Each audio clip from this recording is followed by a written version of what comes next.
کہ یہ دو احادیث کیسے یعنی فتنوں کے بارے میں خبردار کر رہی ہیں اور کیسے اس کے بچاؤ کے بارے میں بھی بتا. یعنی ایک تو یہ بتا دیا کہ وہ جیسے زمین پر گرنے والی بارش کی طرح یہ فتنے برسیں گے، اور جیسے پھر ہمیں مختلف روایت سے پتہ چلتا ہے کہ یعنی بعد میں آنے والا پہلے والے سے شدید ہوگا، یعنی ہر آنے والا فتنہ پہلے والے سے زیادہ شدید ہوگا. یعنی وہ پھر وہ جیسے وہ شدت ان فتنوں میں آتی چلی جائے گی. اور پھر آپ صلی اللہ علیہ وسلم نے بتایا کہ وہ فتنوں کے دور میں کون جو ہے وہ کس سے بہتر، یعنی جو جتنا کم اس میں ملوث ہوگا وہ اتنا ہی زیادہ اس سے محفوظ رہ سکے گا اور اس سے بچ سکے گا. اور کہا کہ وہ جسے جہاں بھی پناہ مل جائے بس وہ وہیں پناہ پکڑ لے تاکہ اپنے دین کو فتنوں سے بچا سکے، ہے نا. اور حضرت حذیفہ رضی اللہ تعالیٰ عنہ فرماتے ہیں کہ آپ صلی اللہ علیہ وسلم نے ہمیں ایک خطبہ دیا اور ایسی کوئی چیز نہ چھوڑی جس میں اس کا بیان نہ کیا، یعنی جیسے قیامت تک آنے والی چیزوں کا اور ان کے فتنوں کا جو ہے وہ بیان نہ کیا. اور کہا کہ یعنی بس جسے یعنی پھر جسے یاد رکھنا تھا اس نے یاد رکھا اور جسے بھولنا تھا اسے بھول لیا، وہ بھول گیا. اور کہا کہ میں نے جو ہے یعنی پھر اگر میں کوئی چیز بھی ایسی یعنی دیکھوں یا سنوں تو میں فوراً اس کو پہچان لیتا ہوں، جیسے کوئی شخص اپنی گم ہونے والی چیز کو پہچان لیتا ہے تو میں ایسے اس فتنے کو یعنی اور اس فتنے کے ذکر کو پہچان لیتا ہوں. آپ کو پتہ ہے کہ حضرت حذیفہ بن الیمان رضی اللہ تعالیٰ عنہ کا لقب جو ہے وہ صاحب السر تھا، ہے نا، یعنی بھید کے راز جاننے والے. اور آپ صلی اللہ علیہ وسلم سے وہ یعنی فتنے بہت پوچھا کرتے تھے. جیسا کہ ایک مرتبہ یعنی انہوں نے ایک حدیث کو بیان کیا اور حضرت عمر رضی اللہ تعالیٰ عنہ نے فوراً حضرت حذیفہ بن الیمان رضی اللہ تعالیٰ عنہ سے کہا کہ تم رسول اللہ صلی اللہ علیہ وسلم سے بہت زیادہ جو ہے وہ فتنوں کے بارے میں پوچھا کرتے تھے. کہا کہ ہاں، یعنی کہا کہ لوگ اچھائیوں کے بارے میں پوچھا کرتے تھے اور میں فتنوں کے بارے میں پوچھا کرتا تھا تاکہ میں اس سے محفوظ رہ سکوں. اور جب حضرت عمر رضی اللہ تعالیٰ نے کہا تو انہوں نے کہا کہ ہاں، اور کہا کہ انسان کے گھر والے، مال، اولاد اور پڑوسی، سب کا سب کچھ جو ہے وہ فتنہ ہے، اور نماز، روزہ، صدقہ، امر بالمعروف و نہی عن المنکر ان فتنوں کا کفارہ ہے. تو حضرت عمر رضی اللہ تعالیٰ عنہ سے کہا کہ میں تم سے ان چیزوں کے بارے میں نہیں پوچھ رہا ہوں، یعنی جیسے کہ یہ تو ایک عام سی بات ہے جو تم مجھے بتا رہے ہو، میں ان چیزوں کے متعلق نہیں پوچھ رہا ہوں، بلکہ مجھے تو تم اس فتنے کے بارے میں بتاؤ جو سمندر کی طرح بکھرا ہوا نکلے گا. تو حضرت حذیفہ بن الیمان رضی اللہ تعالیٰ نے کہا کہ اے امیر المومنین، آپ اس فتنے سے خوف نہ کھائیے، ہے نا. آپ یعنی آپ کے اور اس فتنے کے درمیان ایک دروازہ ہے جو بند ہے نا. یعنی یوں سمجھیں جیسے کہا کہ آپ ہی وہ دروازہ، یا بس وہ یہ کہ وہ آپ اور امت ہے اور وہ دروازہ جو ہے وہ بند ہے، آپ اس سے خوف نہ کھائیے. تو کہا کہ کیا ہوگا، کیا دروازہ کھولا جائے گا یا توڑا جائے گا؟ تو حضرت حذیفہ بن الیمان نے کہا وہ دروازہ توڑ دیا جائے گا. اور تو پھر حضرت عمر نے کہا کہ پھر تو وہ دروازہ کبھی بند نہیں ہوگا نا. تو پھر جیسے جب وہ یہ بیان کر رہے تھے تو کسی نے حضرت حذیفہ سے پوچھا کیا یعنی اس دروازے کے بارے میں کوئی علم بھی تھا؟ حضرت حذیفہ نے کہا کہ ہاں، اور کہا کہ حضرت عمر کو بھی اس دروازے کے بارے میں علم تھا، بالکل ایسے جیسے دن اور رات کے ہونے پر یقین ہوتا ہے، اور یعنی وہ دروازہ خود حضرت عمر رضی اللہ تعالیٰ عنہ ہوتے. یعنی کسی نے ان سے پوچھا بھی کہ کیا جو ہے وہ یعنی وہ دروازہ کیا،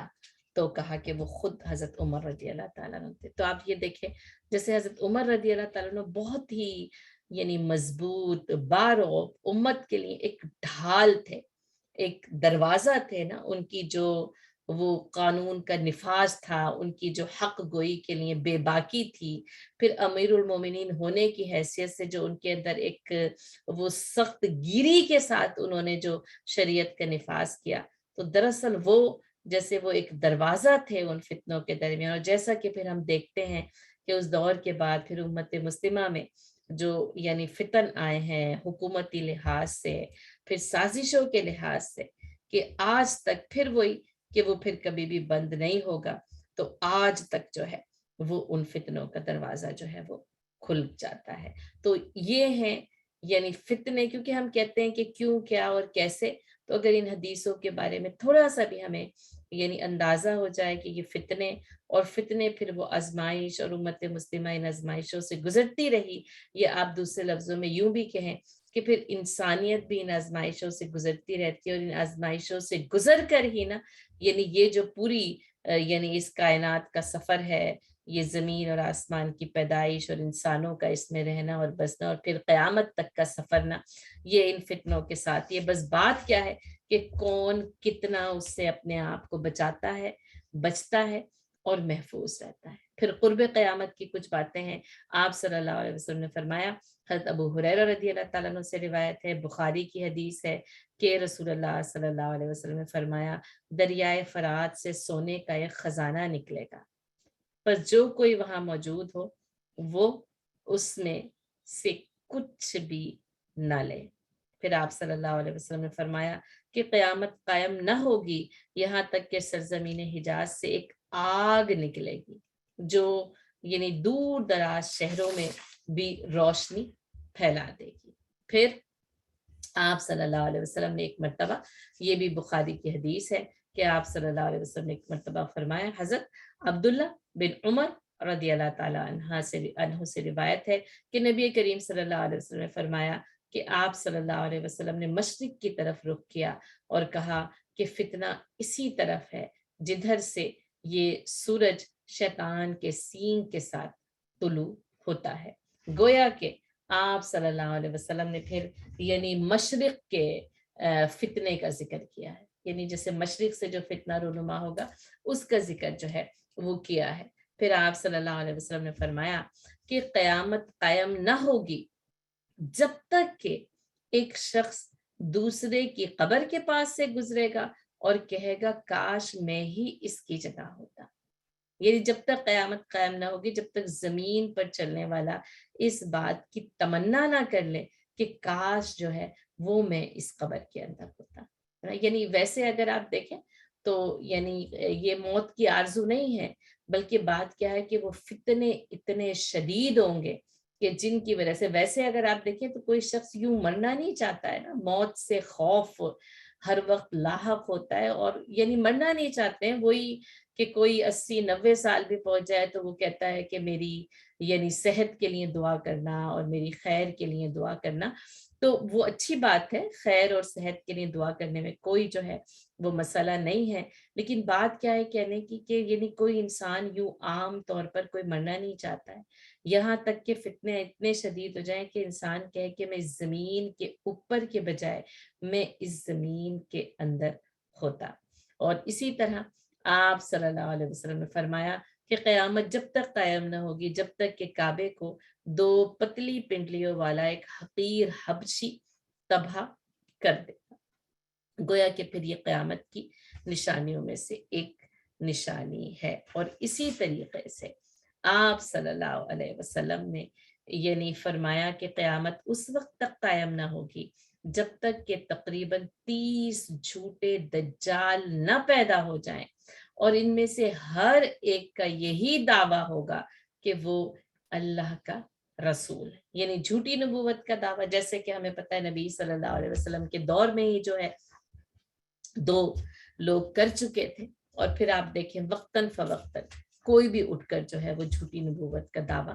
کر دیتا ہے۔ تو گویا کہ جھوٹی نبوت کے دعویٰ کرنے والے تقریباً یعنی 30 کا عدد پورا ہوگا تو اس کے بعد جو ہے وہ قیامت قائم ہو جائے گی۔ پھر رسول اللہ صلی اللہ علیہ وسلم نے فرمایا، اور حضرت عبداللہ بن عمر رضی اللہ عنہما سے ہی مروی ہے کہ ایک مرتبہ آپ صلی اللہ علیہ وسلم نے صحابہ کو خطاب کیا، آپ نے اللہ کی حمد و ثنا بیان کی جیسا کہ اللہ کی شان ہے، اور پھر آپ نے دجال کا ذکر فرمایا اور فرمایا کہ میں تمہیں اس کے فتنوں سے ڈراتا ہوں، کوئی نبی ایسا نہیں گزرا جس نے اپنی قوم کو اس کے فتنوں سے ڈرایا نہ ہو، اور لیکن میں اس کے بارے میں تم سے ایک بات کہوں گا جو کسی نبی نے اپنی قوم سے نہیں کہی، اور وہ بات یہ ہے کہ دجال کانا ہوگا اور اللہ تعالیٰ اس سے پاک ہے۔ ایک اور روایت میں اسی طرح بیان کیا کہ آپ صلی اللہ علیہ وسلم فرمایا بلا شبہ اللہ تعالیٰ کانا نہیں ہے، لیکن دجال داہنی آنکھ سے کانا ہوگا اور اس کی دوسری آنکھ اٹھے ہوئے انگور کی مانند ہوگی۔ اور اسی طرح آپ صلی اللہ علیہ وسلم نے ایک اور حدیث میں فرمایا، حضرت انس بن مالک رضی اللہ تعالیٰ عنہ سے مروی ہے کہ نبی صلی اللہ علیہ وسلم نے فرمایا جو نبی بھی مبعوث کیا گیا اس نے اپنی قوم کو اس جھوٹے دجال سے ڈرایا، اور یاد رکھو، خبردار ہو جاؤ کہ وہ کانا ہے، تمہارا رب کانا نہیں ہے، اور اس کی دونوں آنکھوں کے درمیان کافر لکھا ہوا ہوگا۔ تو یہ ایک دجال کے بارے میں، جیسے کہ ہم سب کو معلوم ہی ہے کہ وہ کانا ہوگا، دوسری آنکھ اس کی اٹھے ہوئے انگور کی طرح ہوگی۔ دوسری ایک نئی بات اس حدیث سے کیا پتہ چلی کہ اس کی دونوں آنکھوں کے درمیان کافر لکھا ہوا ہوگا۔ ایک اور روایت، ایک اور حدیث بخاری ہی کی روایت ہے، حضرت عقبہ بن عمر رضی اللہ تعالیٰ عنہ سے مروی ہے، اور جیسے انہوں نے حضرت حذیفہ رضی اللہ تعالیٰ عنہ سے پوچھا کہ آپ ہم سے وہ حدیث بیان کریں جو آپ نے رسول اللہ صلی اللہ علیہ وسلم سے سنی تھی، یعنی اسی فتنے اور دجال کے بارے میں ان لوگوں نے پوچھا۔ تو حضرت حذیفہ رضی اللہ تعالیٰ عنہ نے کہا کہ میں نے رسول اللہ صلی اللہ علیہ وسلم کو یہ فرماتے ہوئے سنا ہے کہ جب دجال نکلے گا تو اس کے ساتھ آگ اور پانی دونوں ہوں گے، اور جو لوگوں کو آگ دکھائی دے گی وہ ٹھنڈا پانی ہوگا، اور جو لوگوں کو ٹھنڈا پانی دکھائی دے گا تو وہ جلانے والی آگ ہوگی۔ اس لیے تم میں سے جو کوئی اس زمانے میں ہو تو اسے اس میں گرنا چاہیے جو آگ ہوگی، کیونکہ وہ انتہائی شیریں اور ٹھنڈا پانی ہوگا۔ اب آپ دیکھیں اس کی جیسے نشانیوں میں اگر آپ لکھتے جائیں تو سب سے پہلے وہی بات کہ سب سے بڑا فتنہ، قیامت کی سب سے بڑی نشانی، پھر اس کے ساتھ اس کی ایک آنکھ جو ہے وہ کانی ہوگی، دوسری آنکھ جو ہے وہ اٹھے ہوئے انگور کی طرح ہوگی، یعنی داہنی آنکھ سے کانا ہوگا، بائیں طرف کی آنکھ اٹھے ہوئے انگور کی طرح ہوگی، دونوں آنکھوں کے درمیان کافر لکھا ہوا ہوگا، پھر وہ یعنی آگ اور پانی کے ساتھ نکلے گا، اور پھر اس میں بتایا کہ اس کا پانی آگ ہے اور اس کی آگ جو ہے وہ نہایت شیریں اور ٹھنڈا پانی ہے۔ بخاری کی حدیث ہے، حضرت ابو ہریرہ رضی اللہ تعالیٰ عنہ سے مروی ہے کہ نبی کریم صلی اللہ علیہ وسلم نے فرمایا کیوں نہ میں تمہیں دجال کے متعلق ایک ایسی بات بتاؤں جو کسی نبی نے اپنی قوم کو اب تک نہیں بتائی، وہ کانا ہوگا اور جنت اور جہنم جیسی چیز لائے گا، پر جسے وہ جنت کہے گا در حقیقت وہی دوزخ ہوگی، اور میں تمہیں اس کے فتنے سے اسی طرح ڈراتا ہوں جیسے نوح علیہ السلام نے اپنی قوم کو ڈرایا تھا۔ یعنی سارے نبی اور پھر نوح علیہ السلام کا خاص طور پر ذکر کیا۔ تو اس حدیث میں پھر ایک بات کا اور اضافہ ہوا کہ اس کے پاس یعنی جنت اور جہنم جیسی چیز لے کر آئے گا، لیکن اس کی دکھائی ہوئی جنت دراصل جہنم ہوگی اور اس کی دکھائی ہوئی جہنم دراصل جنت ہوگی۔ ابو سعید خدری رضی اللہ تعالیٰ عنہ سے روایت ہے اور کافی لمبی حدیث ہے، جس میں آپ صلی اللہ علیہ وسلم نے فرمایا کہ دجال مدینے کے قریب تک پہنچے گا، ٹھیک ہے، اور لیکن اس پر مدینے کا داخلہ حرام ہوگا، وہ مدینے کے اندر داخل نہیں ہو پائے گا۔ کہا یعنی پھر بعض روایت میں آتا ہے کہ وہ مدینے کے سفید میناروں کو دیکھے گا، اور اس میں علماء کرام نے بڑی ایسی بات لکھی ہے کہ اس وقت مدینے میں سفید مینار نہیں تھے نا، لیکن آج اگر آپ دیکھیں تو مدینے میں جو ہے وہ یعنی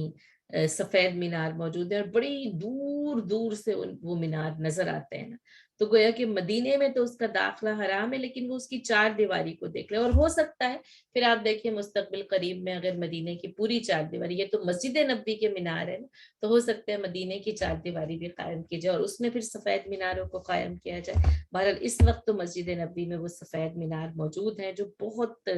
یعنی دور دور سے جو ہے وہ دیکھے جا سکتے ہیں، اور کہا گیا کہ اس جگہ پہ پھر وہ جا کر رک جائے گا، ایک شخص اس کی طرف بڑھے گا جو ایک بہترین نیک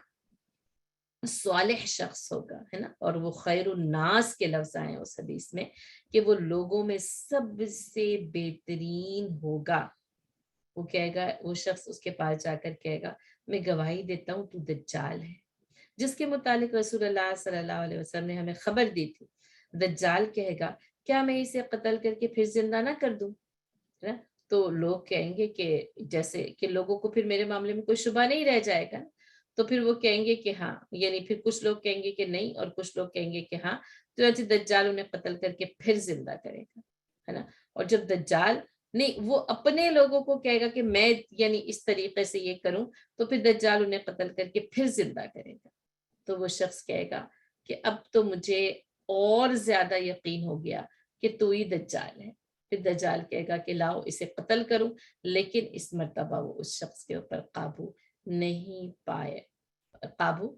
پا سکے گا. اسی طرح ایک اور حدیث میں مغیرہ بن شعبہ رضی اللہ تعالیٰ عنہ سے مروی ہے کہ رسول اللہ صلی اللہ علیہ وسلم سے دجال کے بارے میں نے بہت کچھ پوچھا، ہے نا، اور رسول اللہ صلی اللہ علیہ وسلم نے مجھ سے فرمایا تھا کہ اس سے تمہیں کیا نقصان پہنچے گا. میں نے عرض کیا لوگ کہتے ہیں اس کے ساتھ جو ہے وہ یعنی روٹی کا پہاڑ اور پانی کی نہر ہوگی، یعنی جیسے پھر وہ غذائی بندوبست، کیونکہ آگے ہم پڑھیں گے کہ اس وقت پھر بھوک ہوگی اور رزق اس کے پاس ہوگا، تو لوگ رزق کے لیے جو ہے وہ اس کے پاس رہیں گے. تو آپ صلی اللہ علیہ وسلم نے فرمایا کہ اللہ پر اس سے بھی زیادہ، یعنی یہ ساری باتیں تو ہوا اہون علی اللہ من ذالک، اللہ کے اوپر جو ہے وہ بہت زیادہ جو ہے وہ آسان ہے. حضرت انس بن مالک رضی اللہ تعالیٰ عنہ سے روایت ہے، رسول اللہ صلی اللہ علیہ وسلم نے فرمایا کوئی ایسا شہر نہیں جسے دجال پامال نہ کر سکے سوائے مکہ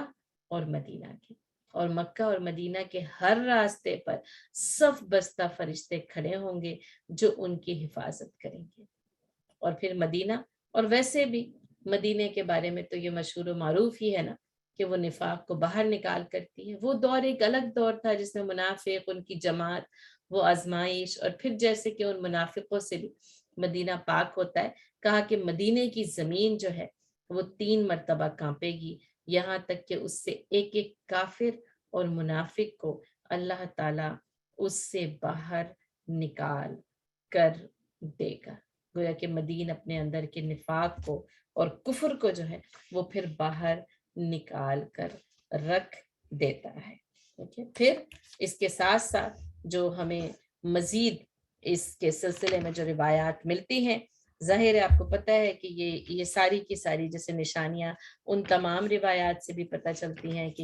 یہ سب کچھ جو ہے وہ اس کے ساتھ ہوگا. پھر آپ صلی اللہ علیہ وسلم سے یہ پوچھا گیا کہ وہ آخر یعنی کتنی مدت تک رہے گا، تو کہا کہ 40 سال.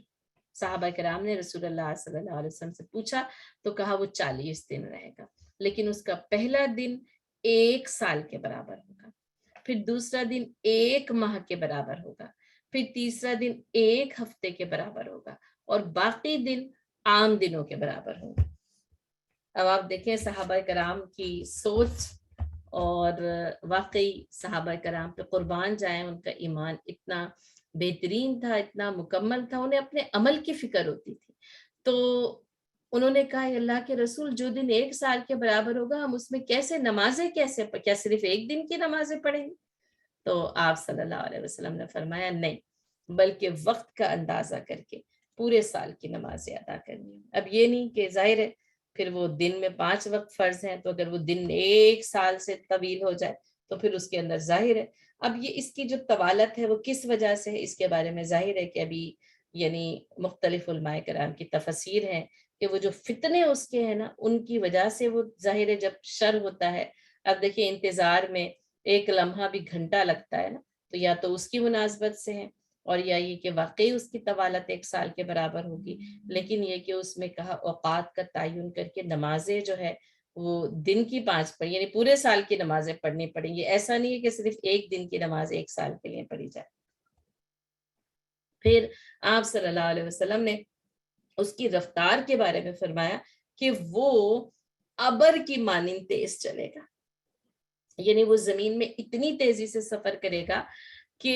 جیسے ہوا چل رہی ہے اور بس وہ ہوا سے چلتا چلا جاتا ہے، چلتا چلا جاتا ہے، چلتا چلا جاتا ہے۔ اور کہا دجال جس بھی کسی قوم کے پاس سے گزرے گا اس کو اپنے یہی جو اس کے باطل عقائد کی طرف دعوت دے گا، وہ اس کے اوپر ایمان لے آئیں گے۔ وہ بادلوں کو حکم دے گا تو وہ برسنے لگیں گے، ہے نا، زمین کو حکم دے گا وہ سرسبز و شاداب ہو جائے گی، اور پھر ان کے جو جانور ہوں گے ظاہر ہے وہ اس زمین میں چریں گے، اور جب وہ چر کر واپس آئیں گے تو وہ پہلے سے زیادہ صحت مند، تندرست، اور دودھ جیسے ان کے تھن دودھ سے بھرے ہوئے جو ہے وہ واپس آئیں گے۔ پھر دجال ایک قوم کے پاس سے گزرے گا، پھر اس کو اپنے اوپر ایمان کی دعوت دے گا تو وہ اس کے ایمان کو رد کر دیں گے، یعنی اس سے کفر کریں گے جیسے کہ انہیں کرنا ہی چاہیے، اور پھر وہ یعنی وہ اس کی بات نہیں مانیں گے، اور وہ جب ان سے آگے چلے گا تو یہ لوگ قحط سالی میں مبتلا ہو جائیں گے، اور ان کے پاس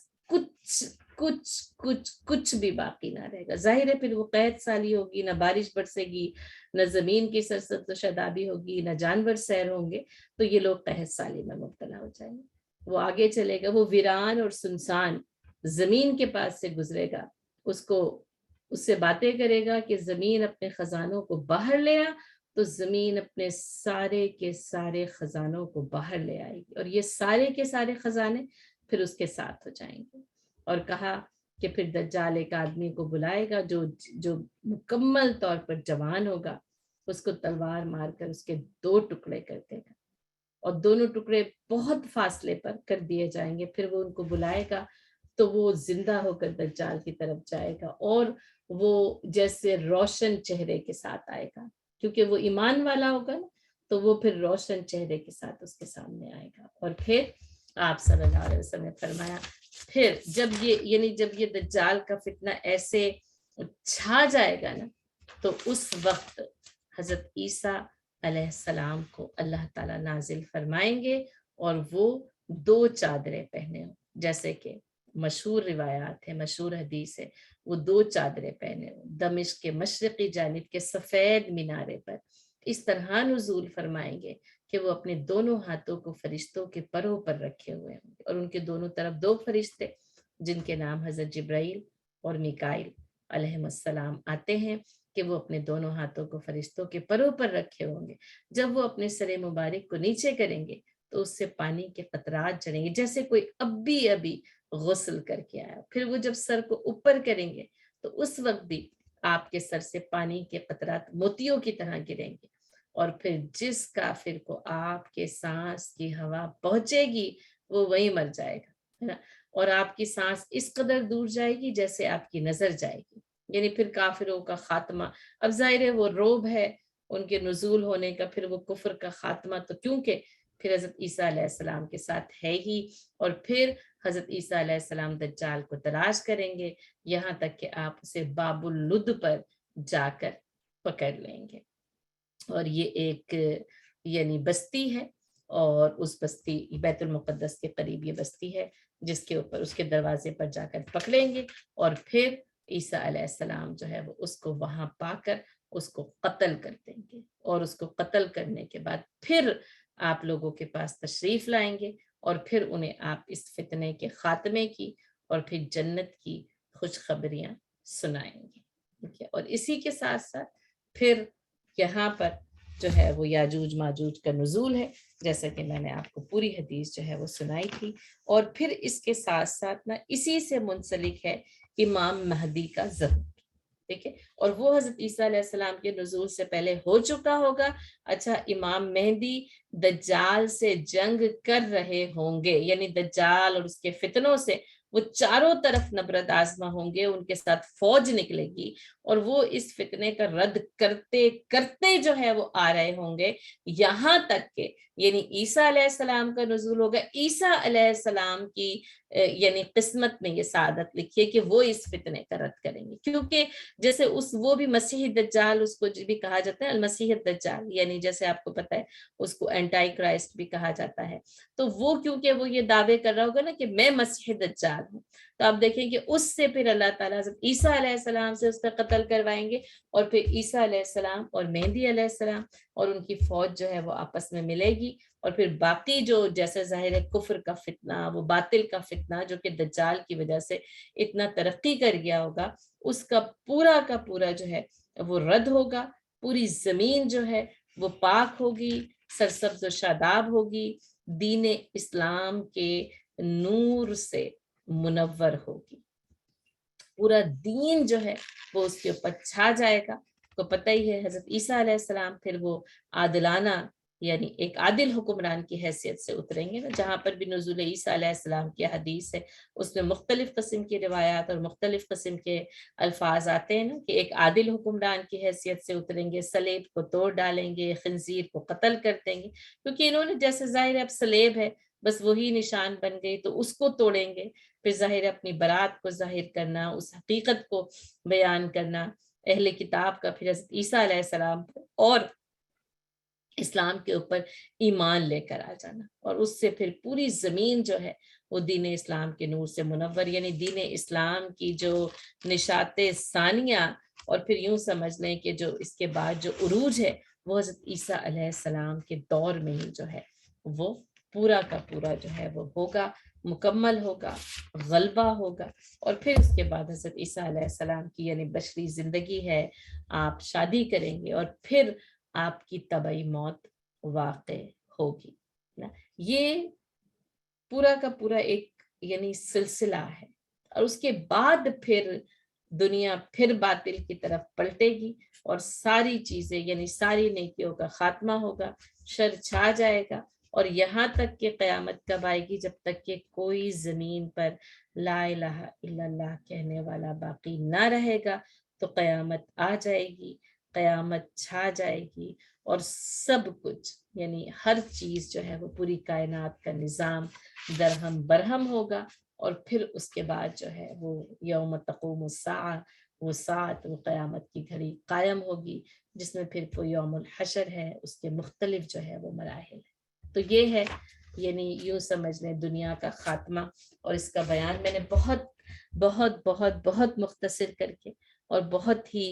جو موٹی موٹی باتیں ہیں ان کو جو ہے وہ اس پورے کے پورے جو ہے وہ قصے سے آپ کو چن چن کر نکال کر بتائے، تاکہ آپ کے سامنے ایک یعنی پوری مکمل تصویر بھی آ جائے۔ میں نے بہت ساری جو تفصیلات ہیں ان کو حذف کر دیا، یعنی ان کو آپ کے سامنے بیان نہیں کر دیا۔ آپ کو پتہ ہے مکمل کتاب ہے، اگر کوئی اس معاملے میں اور زیادہ، لیکن مستند کتابیں ہونی چاہیے، آپ کو بہت زیادہ کتابیں کانا دجال کے نام سے مل جائیں گی، المسیح دجال کے نام سے مل جائیں گی، دجال کے نام سے مل جائیں گی، پھر وہی فتنہ دجال کے نام سے مل جائیں گی، لیکن یہ کہ اس معاملے میں یعنی اپنے آپ کو زیادہ پریشان کرنے کی اور زیادہ تھکانے کی اور پھر مختلف چیزوں کے ذریعے کچھ غلط چیزوں کی طرف چلے جانے کی یعنی ضرورت نہیں ہے۔ اصل میں یہی بنیادی بات ہے، یہ آپ کو بتا دوں، یعنی کیونکہ آپ صلی اللہ علیہ وسلم کی احادیث نے اشارات دیے ہیں نا، کیونکہ آپ کا مقصد صرف فتنہ دجال کو ہی بیان کرنا نہیں تھا، لیکن ظاہر ہے کہ وہ فتنہ دجال ہے اور اس کو آنا ہے اور اس کا رد ہونا ہے، اس سے خبردار کرنا، جیسا کہ تمام نبیوں نے اپنی امت کو خبردار کیا، تو نبی صلی اللہ علیہ وسلم نے بھی خبردار کیا اور بڑے بہترین طریقے سے اس کی یعنی وہ والی صفات بھی بتا دی جو اس سے پہلے نبیوں نے بتائی نہیں تھی۔ اب ان تمام احادیث اور روایات کو اگر ہم دیکھیں تو اس سے یہ پتہ چلتا ہے کہ دجال ایک شخص ہوگا، ہے نا، کیونکہ آنکھوں کا ذکر ہو رہا ہے، اس کے ہاتھوں کا ذکر ہو رہا ہے، اس کے ان سارے کلام کا ذکر ہو رہا ہے، تو اس سے تو طے ہے، جمہور کا مسلک ہے کہ دجال ایک شخص ہے نا۔ اب سوال یہ پیدا ہوتا ہے کیا صرف ایک شخص یہ سارے کام کرنے پر قادر ہو سکتا ہے؟ یعنی سوال یہ پیدا ہوتا ہے نا کہ آخر پھر وہ کس طرح کا کیسی صلاحیت رکھنے والا جو ہے وہ شخص ہوگا۔ تو اس سلسلے میں بڑا ہی جدید دور کے اگر آپ یعنی محققین اور ان کی تحقیق کو دیکھیں تو بڑی خوبصورت بات انہوں نے بتائی اور وہ بہت زیادہ یعنی سمجھ میں بھی آتی ہے۔ وہ کہتے ہیں کہ دراصل دجال تو ایک شخص ہے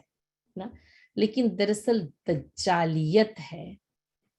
نا، یعنی دجال کا پورا ایک نظام ہے، پورا ایک نظام ہوگا، اور آپ یعنی وہ کہتے ہیں کہ اس دجالیت کا آغاز تو پھر یعنی ہو چکا ہے، جیسے وہ فتنے جو آپ صلی اللہ علیہ وسلم نے فرمایا کہ جیسے بوندوں کے گرنے کی طرح کی جگہ کو دیکھ رہا ہوں نا، اور یا ایک روایت میں یہ الفاظ بھی آتے ہیں بادلوں کے ٹکڑوں کی طرح ان کو گرتا ہوا دیکھ رہا ہوں. تو دونوں باتیں اسی طرح جیسے بادل کے ٹکڑوں سے بارش برستی ہے. تو کہا کہ یہ جو سارے کے سارے جو فتنے ہیں نا، جن کو آپ چھوٹے اور بڑے دونوں، کیونکہ ظاہر ہے سارے چھوٹے نہیں، کہا وہ بڑھتے بڑھتے بڑھتے بڑھتے یہ پوری کی پوری دجالیت، یہ پورا کا پورا نظام جو ہے نا، یعنی وہ پھر یہ جو باطل نظام ہے، یہ قیامت کے قریب پوری دنیا کو اپنے پنجوں میں جکڑ لے گا نا. اور پھر اس کا جو اس نظام کا جو خاتمہ ہے دراصل، یعنی ویسے اگر آپ کہیں تو اس نظام کا جو عروج ہے، یا اس نظام کا جو امیر ہوگا اس وقت قرب قیامت کے وقت، امام مہدی کے ظہور کے وقت، اور پھر اس کے بعد حضرت عیسیٰ علیہ السلام کے نزول کے وقت، وہ دجال ہوگا. اور جس کے ہاتھوں اس نظام کا عروج اور اس نظام کا خاتمہ، یعنی پھر اسی، یعنی خاتمہ تو حضرت عیسیٰ علیہ السلام کے ہاتھوں ہے، لیکن دراصل اس شخصیت کا خاتمہ پھر اس پورے کے پورے نظام کا خاتمہ ہوگا. کہ حدیث میں اور بہت سی یعنی باتیں آتی ہیں. اس نظام کا پورا ایک سسٹم ہوگا جس کو جساسہ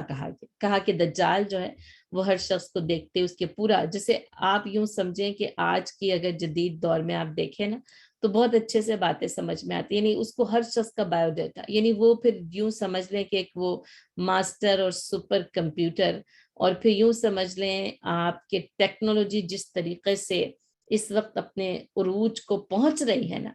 گویا کہ وہ ٹیکنالوجی اتنی اس قدر عروج کو پہنچ جائے نا کہ بارشوں کا نظام آپ کی ایک کلک کے اوپر آ جائے. آج تو نہیں ہے نا، آج تو یہ بتا سکتے ہیں کس وقت کتنے پرسنٹ کتنی بارش برسنے کا امکان موجود ہے نا. اور وہ ظاہر ہے کہ یعنی تقریباً ایکوریٹ ہوتا ہے، کیونکہ وہ ٹیکنالوجی وہاں پر جا کر جو ہے وہ یہ بتا دیتی ہے نا. اور پھر ظاہر رحم میں بچے کی جنس کا بتا دیا جانا، اس کے متعلق مختلف چیزوں کا بتا دیا جانا، یعنی یہ علم آج جس حد تک ترقی پر پہنچا ہے، اور آپ دیکھیں جس طریقے سے جو ہے وہ